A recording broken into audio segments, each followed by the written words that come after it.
Good evening, ladies and gentlemen. How are we getting on? So today we have some very exciting news for Fallout 76 fans, including details of the upcoming camp shelters feature, which is looking very interesting, cooler than I thought, and details of a new hotfix, and a little bit more information about Meat Week. So let's jump in and have a look, shall we?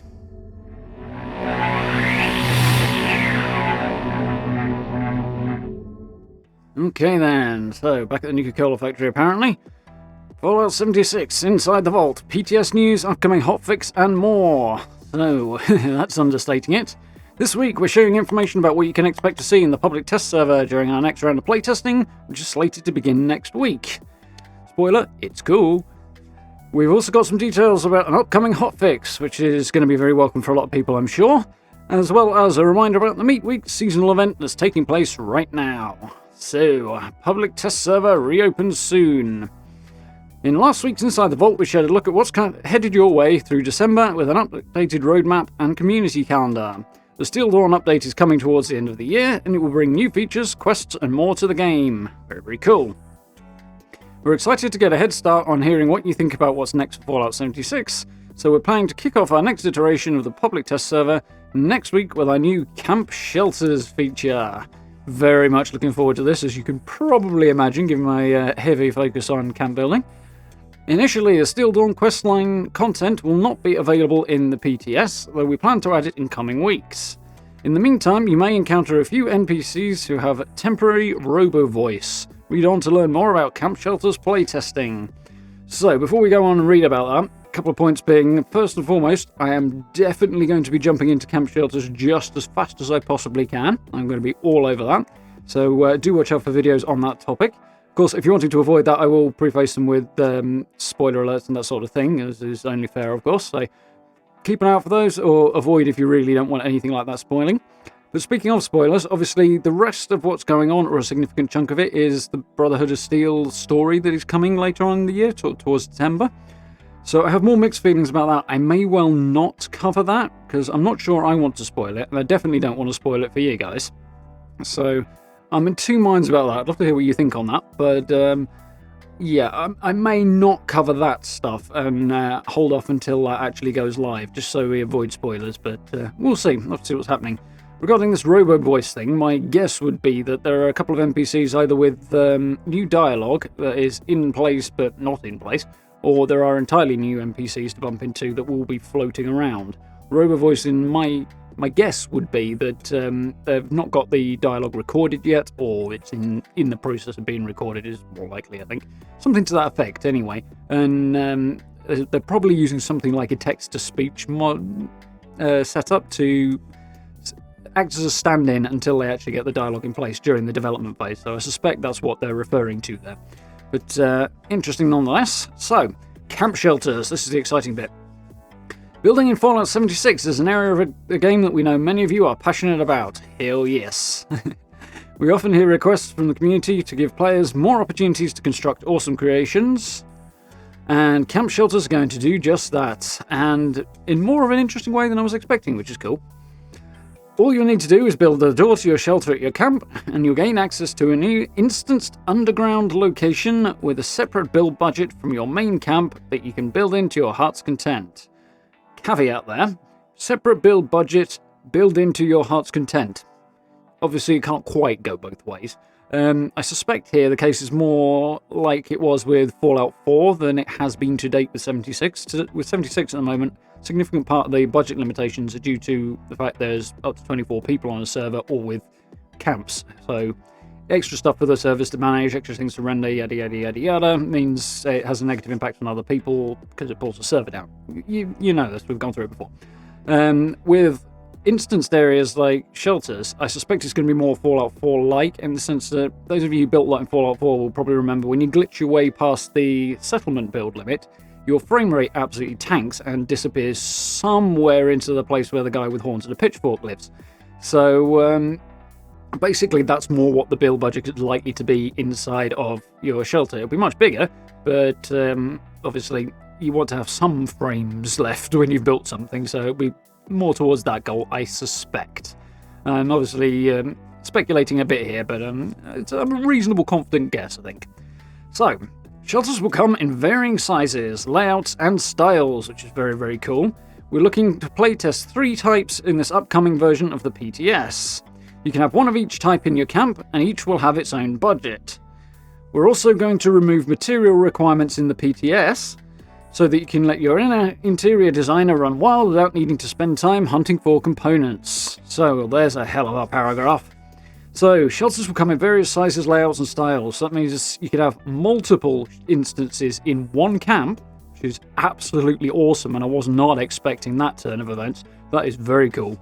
So, effectively, not only increases the area you've got to build in by creating this separate instance, it does it 3 times. Or at least, as it currently stands when they start on the playtest. So, that's a heck of a start. That's brilliant. Other things, if they're going to do different styles, initially 3, presumably more later on, then that means one of my concerns that I did have is at least partially alleviated. So, with it being underground, it's the logical thing to do. It makes sense, rather than just giving you a whole other instance of the game to play in, which would probably be crazy unmanageable. Also, a little too close to private servers, so there's that. But if it's underground, the sort of creative options are a tiny bit more limited. Like, there's some obvious things like vaults that you can do. But once you get outside of that, I mean, I suppose you can build a house underground if you really want, but it'll look a bit odd building a house underground, beyond a certain extent anyway, so I was a little concerned about the limitations there, but if they're going to give us different styles and different sorts of things going on underground, then the number of potential ideas and creative choices that we're going to have just kind of skyrockets, potentially, depending on how far they take this idea. So that's really, really cool. Certainly expands the creativity aspect, which obviously is what camp building is all about, so that's brilliant. Removing material requirements in the PTS is pretty cool as well for purposes of playtesting and experimenting with things and seeing what happens. That's a pretty good idea and will be awesome from a video making standpoint. It'll save me some time, so that's cool. But obviously, once it comes onto the live servers, standard crafting material requirements will apply, so worth bearing that in mind as well. So, as mentioned above, shelters will be the only new content available in the PTS at first, so that we can focus on playtesting, feedback, and bug reports on that feature. And I'm sure there will be plenty of them. Usually are, that's the whole point of the exercise. In the weeks that follow, however, we are planning to bring additional content to the test server. Fairly standard, that's what they usually do. Like the new Steel Dawn quests, so that you can share even more thoughts with us about the Steel Dawn update prior to release. Keep an eye on Fallout.com next week for more details about PTS, including a start date. Damn straight I will. So yeah, as I said before, I would love to playtest the Steel Dawn update and basically contribute to making it as good as possible. That would be a great thing to be part of. On the other hand, I kind of don't want the spoilers for myself, and I definitely don't want to give spoilers to anybody else who doesn't want them amongst you guys. So, yeah, I may well avoid that. We'll see. But watch the space anyway. Obviously, if there's anything that does have spoilers, I'll put big glaring spoiler warnings all over it, so you won't be able to miss it anyway. So we should be fine. So, Hotfix update incoming. This is pretty cool news as well. Last week's One Wasteland update brought some significant changes to Fallout 76 with the addition of daily ops, legendary perks, and a new season, and of course, One Wasteland. We've been reading a lot of community feedback since One Wasteland, including thoughts you've shared with us about mid-level characters facing a more difficult Appalachia following the update. We agree that the mid-game has become a bit tougher, and so we're performing a balance pass on many mid-level creatures to help smooth out difficulty jumps in combat for those players. Not every creature needs adjustments, however, some will have their health, damage, or resistances tweaked, while others will receive tuning in 2 or 3 of those areas. Overall, these changes will help to improve the experience for characters on the road to level 50, and we really appreciate all of the great feedback you've been posting since patch day. We're currently aiming to release this hotfix next Tuesday, September the 29th, and it will include a few bug fixes in addition to the One Wasteland adjustments. So, thoughts on this one? I have somewhat mixed feelings here. There's the mid-game becomes a bit tougher is probably Bethesda speak for some people having a really hard time with it. How much of that is down to it being unreasonably hard, and how much of it is down to... let's not say that because it's a bit mean. I don't entirely know. I don't entirely buy into the idea that it's too hard. That being said, however, I haven't tried a low-level character yet. I've been too busy focusing on other characters, so maybe it is. I don't know. But the game needed to get tougher. definitely, across the board, there's no two ways about that, it was too easy. So, complaints that the patch that did that is bonkers in my mind. On the other hand, I have heard people saying, oh, it's virtually impossible to progress as a low-level character. I don't really believe that, but at the same time, I get that it has become a lot harder, so maybe there is something to be done here. I'm not going to come down entirely on one side or the other until I see a bit more about it. But, yeah, I'm a little bit more skeptical of whether or not this is a good or necessary change. One thing that is definitely very cool about it, though, is that one of the things they wanted to achieve with One Wasteland is making targeted changes like this easier to do, more practical, easier to get them focused, that sort of thing, and hopefully easier to get them out quicker. So the reasonably swift turnaround time, it's going to be, what, 2 weeks since the patch? Is pretty solid, really.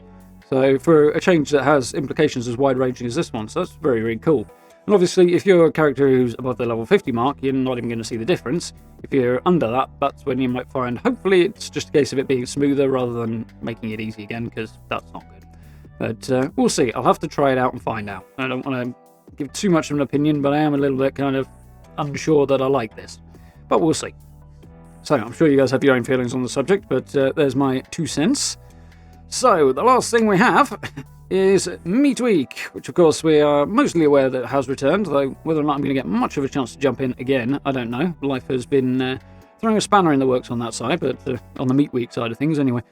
We'll see what happens. In case you missed it, however, Graham and Charlie have returned to the forest to bid farewell to summer with a second round of the Meat Week seasonal event, which began on Tuesday. Help them grill up a mighty feast by attending Primal Cuts events throughout Appalachia to score some prime meat.